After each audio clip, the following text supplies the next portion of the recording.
For as long as I can remember, I have always been fascinated by old tech. Walkmans, cassette players, telephones, the original game systems. Anything that had dials, switches, or knobs, I was all about it. There was just something about the look and design. Someone poured hours into crafting a design that combines form and function into one object. It's nothing like the cold, flat, sanitized look of the new stuff. It has style. I live in an apartment in Ann Arbor, Michigan. One of my favorite pastimes is visiting the suburbs on the weekend. If you have never been there, it is quite picturesque. Think of any Stephen King novel set in the suburbs. That's exactly what it looks like. On Saturdays in the spring, the neighborhoods are transformed into a buyer's paradise of old forgotten treasures from the past. Every driveway is covered in random patches of blankets and fold-out tables, each of those topped with an assortment of old appliances, toys, clothes, and knickknacks. Cars line the streets as people stroll down the sidewalks. Some of them are old couples looking for the precious item discarded in years past. Young couples in search of a deal on house goods to furnish a first apartment. Children running around and digging through boxes of toys that they never knew existed. The atmosphere feels like a bazaar in India, with everyone trying to haggle for a better deal. It was at one of these random houses on a random street that I bought the radio. A chunky old FM receiver with a black plastic shell and fake wood paneling. The knobs made this satisfying click like they're cracking bones every time you turn them. I'm no expert, but I would dare to wager that it was made sometime in the 70s. It had a piece of masking tape on the top, with $10 written in black Sharpie. The guy selling it looked like he hadn't slept in days. Considering where I was, I just figured he probably had like 3 spoiled brats. The ones that want everything, and when they get it, it's never good enough. I was slightly taken aback when he didn't even try to haggle with me when I offered him $5 instead. He just nodded his head in agreement with that exhausted look on his face and cryptically said, "You'll hear her too." I laughed. I wish I hadn't. Back home, I plugged it in, half expecting it not to work and half expecting it to catch fire. Still, a part of me was hoping it would work. I heard that familiar crunch as I turned the power knob to the on position. The old orange iridescent light behind the station tuner flickered in protest. Then, in a moment of triumph, it illuminated the room in a soft amber glow. For a moment, you could smell the dust burning from years of neglect as the transistors warmed up. The odor tickled memories of the fall. That moment when the heater is turned on for the first time, a smell that said summer was over and Halloween was around the corner. I massaged the volume and tuning knobs back and forth. With each movement, I feel the grit in the mechanism. It was like sandpaper scraping between the contacts. The volume whispered and screamed with a staticky crunch as it lost contact and then regained it again. Finally, it gave up the fight, and the knob worked as it should. My excitement at this point was ready to burst. My mind was racing with anticipation as I placed my fingers on the tuning dial. Do radio stations still exist? What will I hear? Maybe some country music, or a classic rock station, or even a church sermon bleeding through the dial. I timidly began to turn the knob. Odd. It's just static. Nothing but static. My disappointment quickly transitioned to anger. I began to turn the dial back and forth rapidly. Back and forth, back and forth, back and forth. Static, static, static, and more static.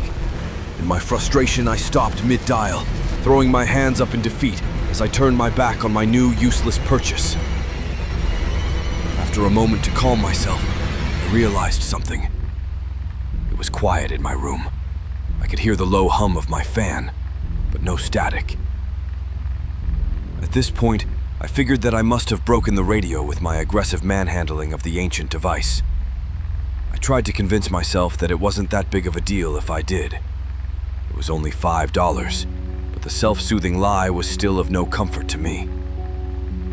I had imagined a night full of scanning the airwaves, finding all types of radio stations, possibly smooth jazz, or an old baseball game broadcast, or even a talk radio station.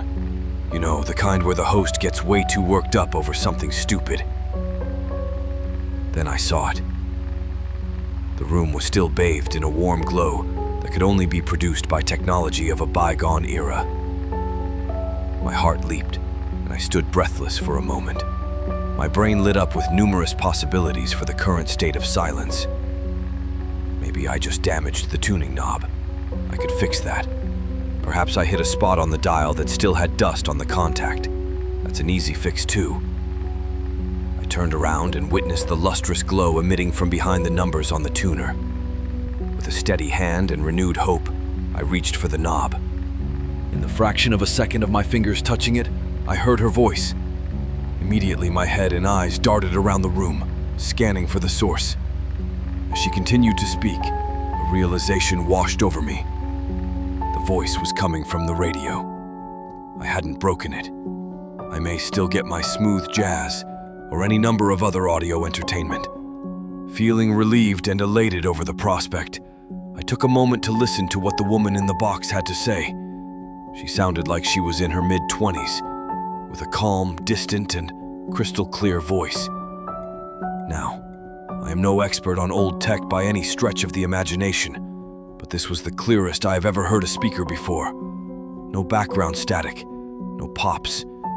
If I were to close my eyes, I'm sure that I would believe she was in the room. In her smooth, caring, and yet sensual voice, she announced the time. It is now 2 a.m. 2 o'clock? Where did the time go?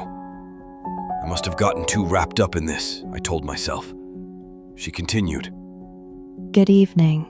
You're listening to Station KZUR, broadcasting from somewhere beyond the signal.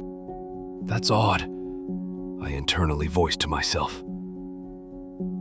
It has been a long time since I listened to the radio, but I thought that they always announced the station number before the call sign. Instantly, I shrugged it off.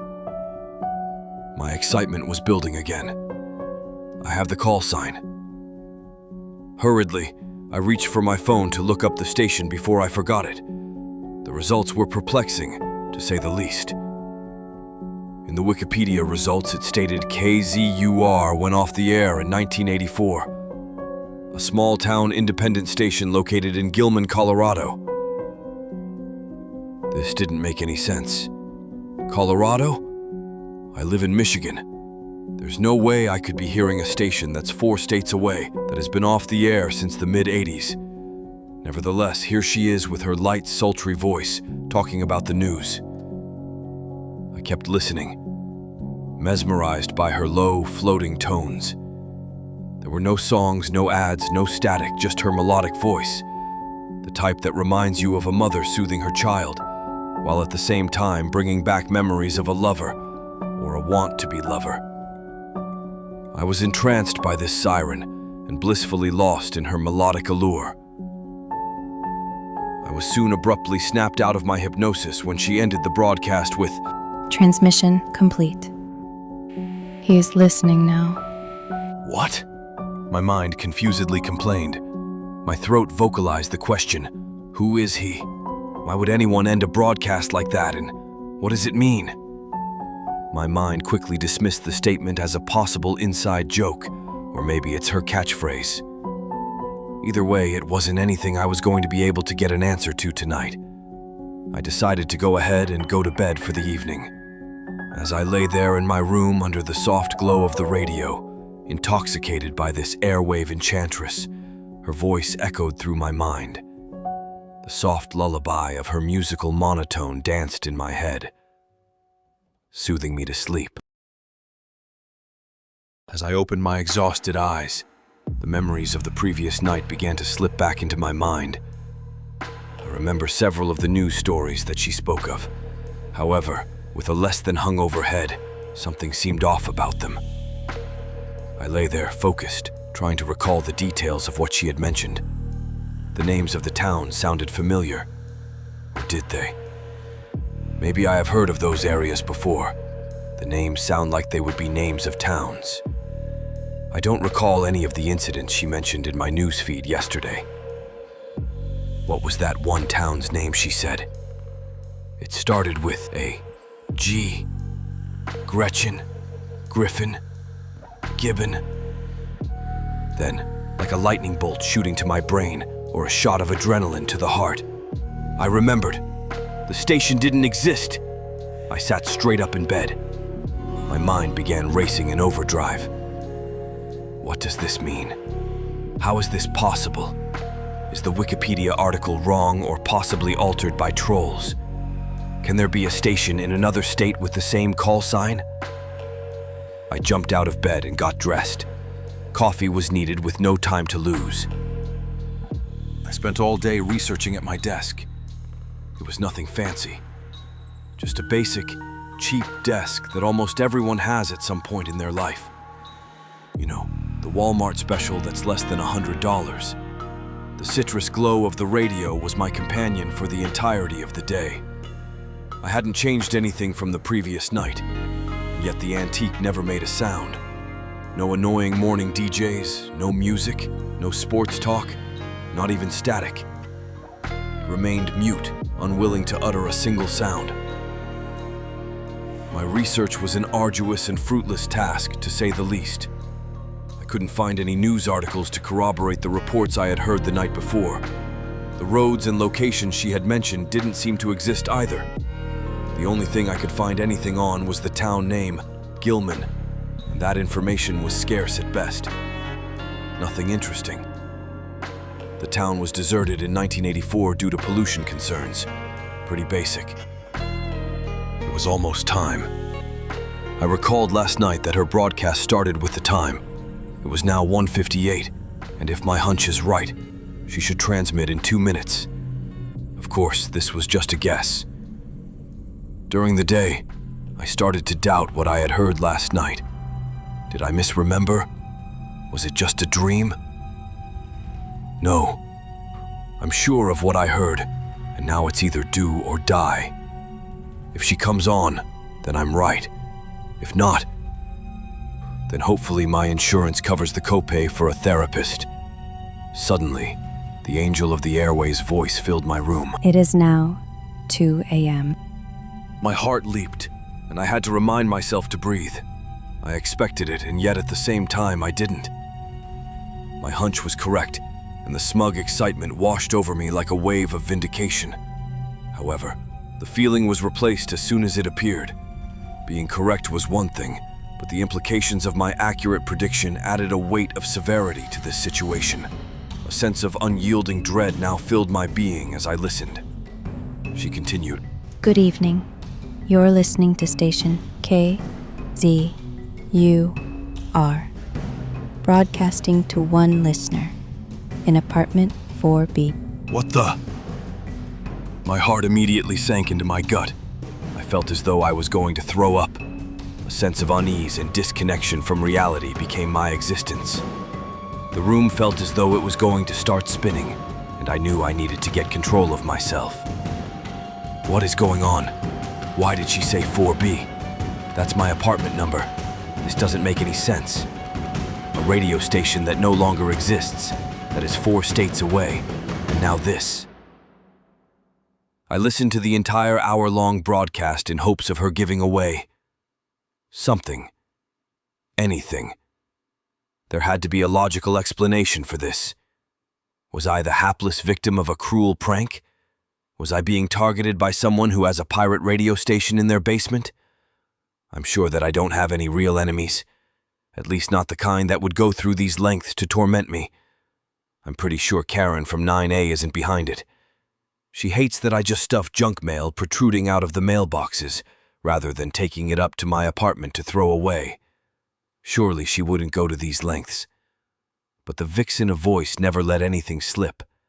She didn't give a single clue to her identity, or to what potential nefarious game she was playing.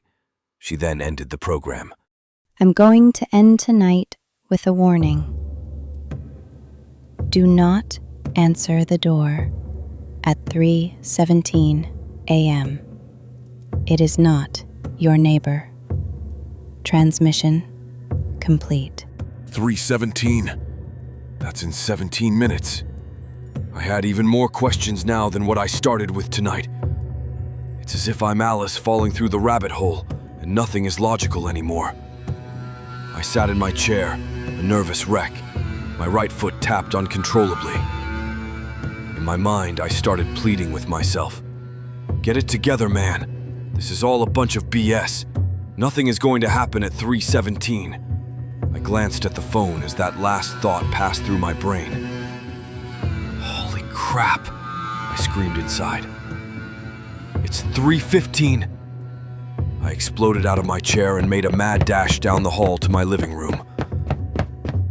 When I reached the light switches, I slammed them off and double-checked the door locks, pressing them to turn further than they possibly could.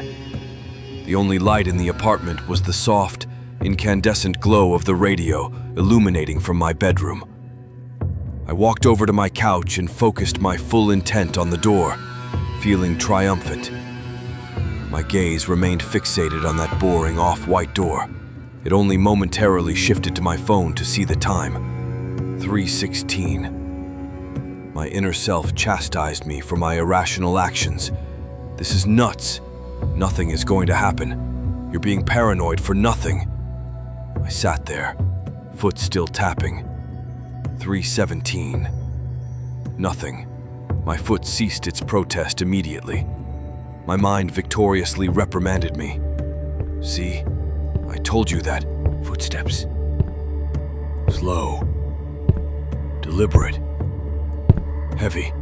They stopped their advance on the other side of my door. A break in the light seeping from beneath the door betrayed their presence. The only sound now audible was their slow, heavy breathing and my heartbeat echoing in my ears. No knock, no shifting or pacing. Nothing. The shadow remained as a statue, motionless, heavily planted in its resolve. In my life, I cannot recall a moment in which I was ever more scared than now. My eyes began to blur and water as I realized that I had not blinked in some time. The sensation of 1,000 stinging hornets pierced my lungs as my body refused to release my breath. After an eternity, by my perception of time, or a few minutes, the glow from beneath the door shifted. The loud thumps echoed through the hall outside. They were getting quieter. It was moving away. An exaggerated breath involuntarily left my body. I gasped and gulped as much air as I could to stop the burning in my lungs. Furiously, I blinked to wet my dry, blurry eyes. My head was spinning. Not just from the lack of oxygen, but with questions. Who or what was that? How did she know it would appear at that precise moment? Who is this woman? How can she be broadcasting from a dead station? On and on my mind went, racing with no defined track to follow or no logical conclusion to my many inquiries. Finally, my body began to relax. My muscles protested in agony from their tense ordeal. I slumped back on the couch, letting my body become one with the fabric. Still, my gaze was fixated on the door. The paranoia of the situation persisted until the sun's glow radiated across my living room. As the shadows became shorter, so did my consciousness. Soon, the blissful release of sleep took over my fear, and I was given a momentary reprieve from this waking nightmare. I paced my bedroom like a tiger trapped in a cage. As the evening drew on, my anxiety grew with every tick of the clock. It was almost time. The antiquated radio sat on my flimsy desk. The orange glow was the only sign that it was still functional. It had sat there all day, refusing to utter a sound, but I knew that soon it would speak again. Throughout the day, my thoughts waged a war amongst themselves. Try to research more. Maybe you missed something in the last broadcast. Was last night real? Just be free and toss the stupid thing. With daylight as my protective shield, my logical side won the argument. Unfortunately, as night has crept in, my courage has disappeared with the last beams of sunlight. It is now 2 a.m. My attention was jolted to the radio. It was her again. Conflict filled my mind as I wrestled with the idea of her. At first, I thought of her as a celestial angel, but now I'm not so sure. I listened to her entire broadcast again. The format seemed the same as the previous nights. Names of places that I don't know, events that I haven't heard of, sports teams that seem vaguely familiar but still don't exist. Once again, she refused to give up any information that might be useful to figure out what was going on. Then it was time for her broadcast to end. You're doing well. Keep the hallway lights off. He's learning your patterns. Transmission complete. Seriously? I exploded. Who is he? I smashed my fist down on an invisible table and stomped my foot in frustration. Every muscle in my body tensed as I strained to lift my head to the ceiling. Then, slowly, my being began to relax as I realized that I would receive no answers from the glowing box. My head hung down as I released an exasperated sigh. Now what? Do I heed her warning and follow her instructions? Or is she setting me up for an endgame? Her prediction was fulfilled last night. She seems to want to try to protect me. I just don't know. I guess at this point, logically of course, it makes sense to play along and see where this goes. So, I followed her instructions. In the living room, I made sure the door was locked, and I even wedged a chair under the knob. All the lights were off in the living room and hall. I then proceeded to barricade myself in my room. The bedroom door was locked, and I moved my desk to block the door. Not that it would do much good. Piece of junk. I kept the radio on. I always keep the radio on, just in case something happens and I miss it. The illumination is comforting as well. She didn't state a time, but considering last night, I didn't feel that it would take long before something happened. I turned off the light and crawled into bed. I grasped the comforter tightly as I pulled it up to my neck, just like when I was a child and every shadow was potentially a monster or demon. My eyes glance around to see long, dark shadows piercing the soft amber ether. I just lay there listening to the melancholy hum of the fan that was only interrupted by the rhythmic thumping of my heart. There was no way for me to know how much time had passed. My intense dread and fear of the unknown had paralyzed my entire body. Why is my heart beating so loudly? I swear if it beats any louder. An instant cold sweat covered my body. That's not my heart. Footsteps, like the night before. Steady, purposeful, massive. The thuds from the weighty presence continued to grow louder with every step. It was then that I realized. It's in the living room. The fiber of my core bellowed. How can that be? I locked and barred the door. My protest was suddenly interrupted by the sudden absence of the rhythmic booming of its stride. My mind screamed, "It's outside my bedroom door!" I couldn't see the bottom of the door from my position on the bed. My ears strained to hear any indication of this creature's location. Then I heard it, the same breathing as last night. That labored, lethargic breath. A shock shot up my spine as genuine terror filled my soul. I wanted to scream, and it took every fiber of my being to fight the urge back. That breathing, that horrible breathing sound. But something is different about it. I strain with all that I have to hear. Static. There's static in its breathing. Not the kind like someone who has asthma, but actual static. The kind that you hear between the stations on an old radio. Before everything became digital. Just as the previous night, it stood there hauntingly still, motionless. The floorboard in front of my bedroom door always creaks when stepped on. However, in this moment, it remained silent. Once again, I had no concept of the amount of time that had passed when this thing began to stir again. I intently listened as each thud diminished in intensity. It felt as though an eternity had passed until I could no longer hear them again. I was finally able to relax my body. A sudden rush of relief flooded over me, and I couldn't contain myself any longer. I began uncontrollably crying and laughing at the same time. The hysteria was all-consuming, and I eventually blacked out from the exhaustion. This has become my new existence now. For the past 6 nights, the pattern has repeated itself. Every day I tell myself that I can toss the ancient demon box away at any point. Each time I decide to keep it. Telling myself that there's no way this creature can get me as long as I listen to her. The radio never utters a sound during the day, but it will always let her speak. Nightly, she warns me of something worse than the previous, and each comes with new rules, new timings, new sounds to ignore. With the conclusion of each broadcast comes the terror that only intensifies with each occurrence. And with each visitation, the static becomes more pronounced. I am a total emotional wreck now. I'm sure that I'm losing weight. The sight of food makes me nauseous, and I no longer want to eat.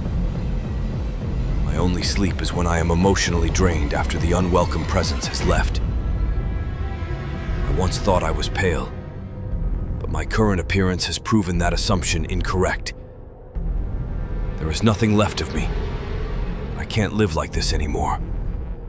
How can I defeat something that I'm too terrified to face? How can I make this living nightmare stop? There is only one option that I can see. I reached into the top of my closet and grabbed my sturdy clawed hammer. With a quick turn and defiant stride, I made my way to the cursed box. In a moment, I had brought the hammer down atop the machine. The casing cracked but stayed firm in protest. My anger grew over the device's unwillingness to yield. Without hesitation, I assaulted it over and over again. The casing relented and shattered into multiple shards that flew across the room. Sparks flew as capacitors and tubes exploded. My once comforting amber glow flickered in rebellion, and then finally surrendered to its fate. I stood there breathing heavily with a half-crazed smile upon my face. A thin string of drool dangled from my bottom lip. The dismembered remains of my tormenting purchase were scattered around the room. I cocked my head at an angle. I guess the desk was sturdier than I thought. Then, a chuckle, and then another. I began to laugh. No more terror, no more fear, no more pounding footsteps and heavy breathing in the dark. No more static. Static. The realization of what I had done began to set in. No more, it's now 2 a.m. No more voice. No more warnings and rules to keep me safe. I began to tremble, and my legs refused to bear the burden. In an instant, I collapsed to the floor as tears and snot ran down my face. What will happen now? What will I do? The room looks strange and cold without the citrus glow I have become accustomed to. I lay in bed, unsure of what the next few hours would bring. My mind won't allow me to sleep. Thoughts of the days leading up to this moment flooded my brain, and it seemed that no relief would be coming soon. It's past 2 a.m. now. I wonder if she is still transmitting. How would she know if I stopped listening? God, I miss her voice. The soothing tones of her vocal perfection filled my head and began to lull me to sleep, just like the first night, before the nightmare started. Sleep. Whatever happens is going to happen regardless. I just want to. Thunderous feedback exploded from every speaker in my apartment. My phone, my smart assistant, my TV, and even my smart watch. I sat up in bed, slamming my hands against my ears to try and drown out the horrible screech emitting from everywhere. Then, as suddenly as it had started, it stopped. Her voice filled the entire apartment, and from the first tone, I felt relief. That did not last long. What have you done? You missed your briefing. It was almost over. Now you're on your own. I'm sorry. No, no, no, no! I screamed my plea to the void. Come back! Come back! I need you! I can't do this without you! wiped off the tears that were streaming down my face. I continued with my beg for mercy. What am I supposed to do now? Suddenly, all I could hear was a deafening static from behind me, and a gravelly voice from within the noise said, Nothing.